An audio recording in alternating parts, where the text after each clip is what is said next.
Hey guys, welcome to channel Exam Carda. I hope you are doing well and your preparation is also going well. तो guys आज हम अपनी audio series में discuss करेंगे स्वामी दयानंद जी को, उनके जीवन के बारे में, उन्होंने जो कार्य किए। तो सबसे पहले अगर हम देखें, स्वामी दयानंद का जन्म 12 फरवरी 1824 में गुजरात के मोरबी रियासत में टंकारा, जो ज़िला राजकोट के अंदर आता है, एक ब्राह्मण परिवार में हुआ था। इनका जो नाम है, मूल नाम या बचपन का नाम हम कह सकते हैं, वो मूल शंकर था। और एक बार शिवरात्रि पर्व पर उन्होंने शिवलिंग से एक चूहे को खाद्य सामग्री ले जाते हुए देखा, तो उन्हें लगा कि भगवान अपनी रक्षा नहीं कर सकते, वह अन्य की रक्षा कैसे करेंगे। तो 1845 में 21 वर्ष की जब उनकी आयु थी, घर छोड़कर चल दिए। 1848 में इनकी मुलाकात डांडी स्वामी पूर्णानंद से हुई, जिनसे इन्होंने सन्यास की दीक्षा लेकर दंड धारण किया। दंड स्वामी पूर्णानंद ने ही इन्हें दयानंद सरस्वती का नाम दिया। तो यहाँ पर नोट करने वाली बात है, क्वेश्चन बन सकता है कि दयानंद सरस्वती जो नाम है वो इन्हें किसने दिया था। तो वो दिया था डांडी स्वामी पूर्णानंद ने। 1861 में घूमते हुए स्वामी दयानंद मथुरा पहुँचे, जहाँ उनकी मुलाकात नेत्रहीन विरजानंद स्वामी से हुई, जिनसे स्वामी दयानंद को वेदों की दार्शनिक व्याख्या का ज्ञान प्राप्त हुआ। बाद में इन्होंने पुनः वेदों की ओर लौटो का नारा दिया। ये क्वेश्चन अक्सर पूछा गया है कि वेदों की ओर लौटो, ये नारा किसका था। तो दयानंद सरस्वती का, स्वामी दयानंद जी का ये नारा था। वह वेदों को भारत का आधार स्तंभ मानते थे। वह पहले ऐसे हिंदू सुधारक थे जिन्होंने बचाव के स्थान पर प्रहार की रणनीति अपनाई। तो प्रश्न यहाँ से भी बन सकता है कि ऐसे कौन से सुधारक थे या हिंदू सुधारक थे जिन्होंने बचाव के स्थान पर प्रहार की रणनीति अपनाई। तो आंसर होगा हमारा स्वामी दयानंद। 1867 ईस्वी में हिंदू धर्म के प्रचार के लिए हरिद्वार में पाखंड खंडनी पताका फहराई इन्होंने। ध्यान रखना, जब भी क्वेश्चन जैसे आर में आया या डिटेल में जाएगा तो ये चीज़ें पूछ सकता है कि वो पाखंड खंडनी पताका जो है हरिद्वार में फहराई थी। ये किसने फहराई थी? स्वामी दयानंद जी ने। 10 अप्रैल 1875, बहुत ही महत्वपूर्ण और अक्सर प्रश्न ये पूछा जाता है,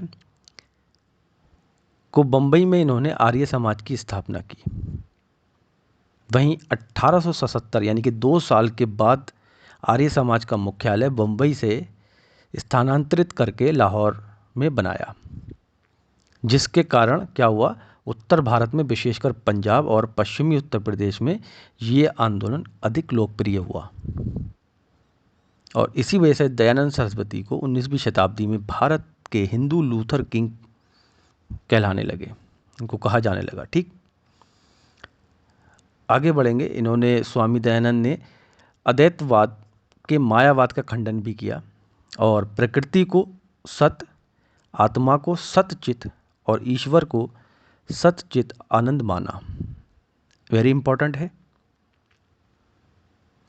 वहीं इन्होंने कर्मकांड व मूर्ति पूजा, बहुदेववाद, अवतारवाद और तंत्र मंत्र आदि चीज़ों का विरोध भी किया। उनकी मृत्यु के वर्षों बाद श्री अरविंद घोष जैसे कर्मयोगी ने उन्हीं की शिक्षाओं को अपनाया और नारा दिया कि पुनः वेदों की ओर चलो, ना कि वैदिक काल की ओर। ठीक, मतलब वैदिक काल की ओर नहीं जाना है, हमें कहाँ जाना है? वेदों की ओर जाना है। ध्यातव्य है कि आर्य समाज ने न केवल धार्मिक बल्कि सामाजिक सुधार पर भी बल दिया था। इन्होंने बाल विवाह, पर्दा प्रथा, दहेज, बहुविवाह, जाति व्यवस्था, छुआछूत आदि का विरोध भी किया था। किंतु वेरी इंपॉर्टेंट है ये, कर्म आधारित वर्ण व्यवस्था का समर्थन किया था। तो यहाँ ध्यान देना है, जो वर्ण व्यवस्था है उसका समर्थन किया था। बाकी जो चीज़ थी, बाल विवाह, पर्दा प्रथा, दहेज, ये सारी चीज़ों का इन्होंने विरोध किया था। ठीक है, आगे बढ़ेंगे। इन्होंने हिंदू धर्म को प्रतिष्ठित करने के लिए 28 नियमों का समावेश किया था।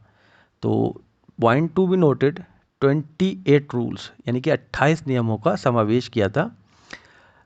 स्टार्टिंग में यानी कि प्रारंभ में स्वामी जी अपने व्याख्यान जो थे वो संस्कृत में देते थे, किंतु 1872 में कलकत्ता में इनकी मुलाकात ब्रह्म समाजी नेता केशव चंद्र से हुई और उन्होंने सुझाव दिया कि संस्कृत की बजाय हिंदी के व्याख्यान दें।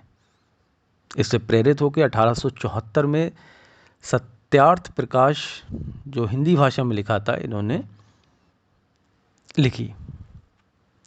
इनकी अगर अन्य कीर्तियाँ अगर हम देखें तो वेद भाष्य भूमिका है, अद्वैत मत का खंडन है, पंच महायज्ञ विधि है। स्वामी दयानंद ने शुद्धि आंदोलन भी चलाया। It is very important point to be noted, शुद्धि आंदोलन किसने चलाया? तो स्वामी दयानंद ने चलाया।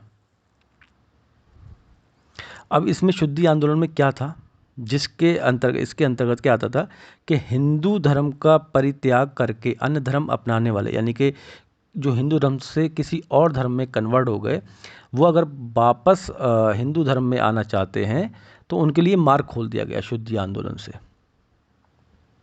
1882 में गायों की रक्षा के लिए गौरक्षणी समिति बनाई। इन्होंने समाज के सभी वर्गों के लिए वेद पढ़ने और यज्ञोपवीत धारण करने का पक्ष लिया। स्वामी जी पहले व्यक्ति थे जिन्होंने स्वराज शब्द का प्रयोग किया तथा स्वदेशी पर बल दिया और हिंदी को राष्ट्रभाषा का दर्जा दिया।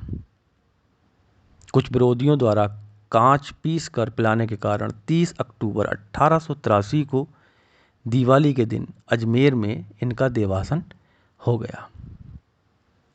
ठीक है, लेकिन इनके बाद भी जो इनके अनुयायी थे उन्होंने शिक्षा के क्षेत्र में काफ़ी योगदान दिया। जैसे अगर हम बात करें लाला हंसराज की और स्वामी श्रद्धानंद की, ठीक है, इन दोनों ने बहुत ही महत्वपूर्ण योगदान दिया शिक्षा क्षेत्र में। लेकिन इन दोनों में मतभेद भी था और वो था भाषा को लेकर।